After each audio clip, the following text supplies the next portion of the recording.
Je vais d'ailleurs aller un peu sur le site. Oui, je vous avais, en fait, j'ai déjà un peu nommé les avantages d'utiliser des vidéos au lieu des mots. Je j'en parlerai pas plus. Je vais économiser mon temps pour vous présenter la vidéo. Alors, là, on est présentement sur le site. Ça, c'est l'étape 2. Oui, j'étais de retour, mais avec un nom. SOS. J'avais le pied dans la porte des lunch meetings, mon .com et des automobiles. À présent, j'étais enfin quelqu'un. Partout où j'allais, les gens pensaient qu'ils me reconnaissaient.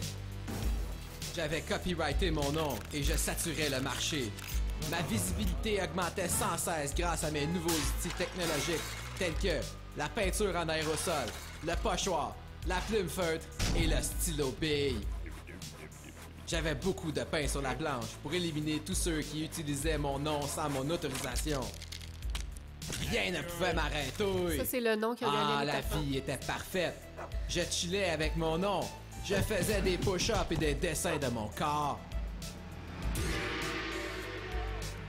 Plus rien ne pouvait m'empêcher de fréquenter les machines distributrices du corridor. Non, là, c'est parce que je parlais aux autres, là, pis on pourra pas se tenir avec toi. Je ne comprenais pas. Pourtant, j'avais un nom maintenant. Mais c'est parce que t'as l'air de rien, t'as même pas d'identité.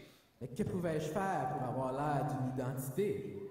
Ben là, penses-tu qu'on va te donner tous nos trucs? Nous vivons dans un monde de compétition. Penses-tu que je vais te le dire qu'il faut que tu t'incrustes dans le mode de vie des gens en portant un costume qui représente quelque chose qui leur tient à cœur et qu'ensuite ils te boiront tes paroles et t'aduleront comme une réincarnation de dieu grec? Prends Jason qui représente la vitesse en portant des cuissards, ou Casey qui représente la en ne portant rien, ou moi qui représente les muscles en portant des muscles. Toi tu représentes rien. Oust. Une fois de plus, j'étais rejeté. Mais j'avais réussi à lire entre les lignes et à décoder son message caché. Je devais représenter quelque chose comme ça. Si c'est comme ça qu'il voulait jouer, c'est comme ça que moi aussi que je... En tout cas, c'était clair dans ma tête.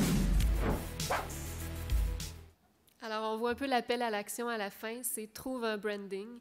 Donc ça, c'était vraiment la vidéo spécifique à l'étape 2, mais on avait une vidéo d'introduction. Donc, peut-être si vous regardez aussi la première vidéo, ça va vous permettre de voir l'évolution à travers tout ça. Et vous avez remarqué que la vidéo est sur la page d'accueil et qu'elle part automatiquement parce qu'évidemment, nous, on a toujours le souci d'atteindre nos objectifs, de sensibiliser, d'éduquer les jeunes sur les stratégies de marketing. Donc, c'est un peu un passage obligé. Le jeune doit voir la vidéo et on espère qu'à travers la vidéo, il comprend certains messages. Et ensuite, il est dirigé vers le module de jeu. Ici, si je clique sur le jeu, vous voyez, je peux créer très facilement une fontaine d'eau, le visuel d'une fontaine d'eau. Tiens, je vais m'amuser un peu avec vous. Alors voilà, j'ai déjà créé une fontaine. Je peux soumettre ma création et la partager sur Facebook. On peut également créer, les jeunes qui sont un petit peu plus créatifs, peuvent utiliser leur propre module de création comme, aidez-moi là, une Photoshop, voilà. Et ensuite l'importer sur le site Internet. Si on va dans la section « Vote », vous voyez toutes les créations. Donc, vous pouvez rechercher les créations par école, par nom, par ville, etc. On a le top 3 ici. Et ce qui est intéressant aussi, c'est que le jeune peut imprimer sa création qui est comme représentée finalement sous forme d'affiche. Donc, il y a des écoles qui ont fait du millage là, avec ça, qui ont développé des petits concours en parallèle. Toutes les vidéos, si vous voulez aller les voir, se retrouvent ici dans cette section-là. On a également une section quiz. Alors, vous voyez que les vidéos et le jeu sont très présents sur le site Internet.